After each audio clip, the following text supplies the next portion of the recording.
I listen to all of King Krule's music. His production can sound like this. In my head, 2-minute pro. And also this.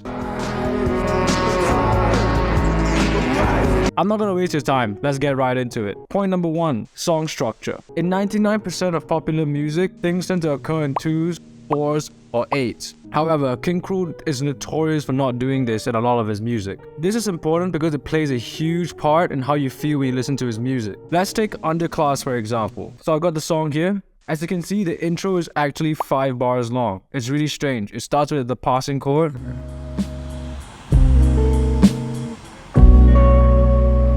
And then a 2-5-1, which is an A major, which lasts for about 1, 2, 3, 4 bars, except the A major lasts for like 2 bars, but it has like another passing chord between. The verse is also strange because it's 7 bars long. 1, 2, 3, 4, 5, 6, 7. Again, the A major 7, the 1 chord in this instance, it lasts for about a bar and a half. From the get-go, you can already see that the structure itself is extremely off-putting because you as a listener have been conditioned to listen to things in 2s, 4s, and 8s. When we listen to King Krule's music, we feel a little out of touch, a little uncomfortable. Not in the sense where it doesn't sound good, but we're just not comfortable, and that's why we're always constantly like on the edge of our seat as we listen to his music. A few more examples.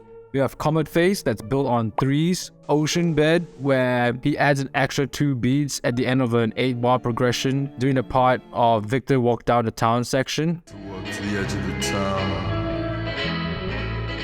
And then we have Emergency Blimp, which is built off phrases of 5. And then we have Biscuit Town, which uses 12/8 signature. Try it out. Start using different time signatures that you're uncomfortable with. Also, start 5 bars instead of 4 bars. Or like, don't make 8-bar loops. Maybe try and make it like a 12-bar loop, for example.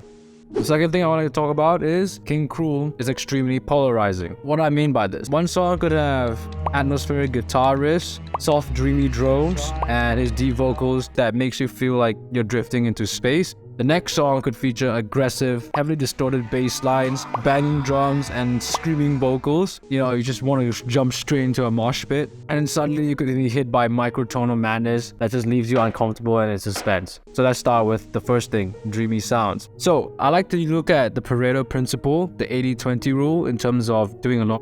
And to get dreamy sounds that you can hear in King Krule's music, 80% of the results come from actually picking just 7s or 9s chords as you play the guitar. You can either use a book like this or just go online and look it up. I'll play an example right now how it sounds very different. The standard D major chord is just like this, right? The open chord.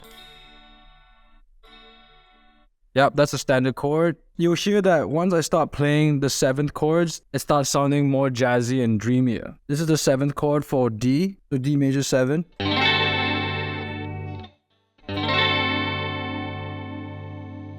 Right, that already sounds a lot jazzier. Or we can even go to the 9th chord.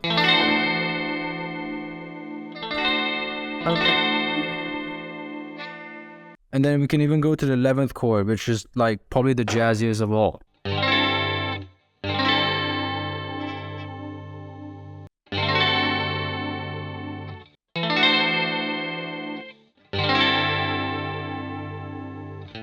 Those are the practical steps you can use to get a dreamy sound. Next thing I want to talk about is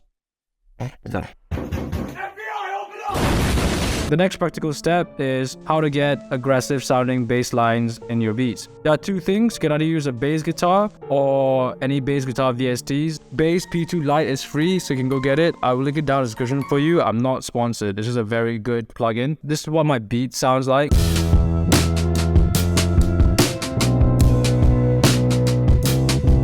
Majority just Ableton stock plugins. This is the Ableton stock pedal. I use this bass guitar front of stage preset, and then this bass run up preset, and then this cabinet preset.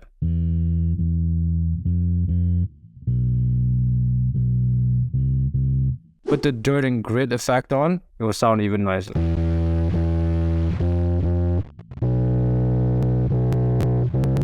So enough with the production stuff. I want to talk about his lyrics. He always seems to be singing from recollection. Examples are in track 1, I said you know where I'm coming from. And she looked at me in the eye. Level ball you down too quick. You're fading out of sight. The second example I could find is Cadet in Cadet Limbo. Spend most of my time orbiting your ways. That's why when we listen to King Krule's music, we always feel like his lyrics are always singing from recollection. And it adds to the dreaminess of his music. I suggest you start writing lyrics from recollection, or at least not really in the present tense, more in the past tense. You're thinking about it as like a memory. Going to record this part.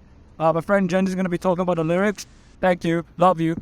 King Krule's previously named Franz Kafka, W.H. Auden, and Charles Bukowski. These are all incredibly prolific and intelligent, almost legendary writers that have done a lot for literature. What's interesting about them is that they all have different styles, right? But where I feel his style sort of merges is the Franz Kafka and the Charles Bukowski, right? So King Krule takes normal, everyday things like Charles Bukowski would write about. He would be very straight, very honest, very direct, and surrounds them in the abstractions, just like we were talking earlier. That's something Franz Kafka would do. A story like Metamorphosis, for example. Alright, that's it for the video. If you guys like the way I broke King Krule down and you're a fan of JPEG Mafia, this is another video that I've made recently, so go check it out. I'll see you in the next one. Peace.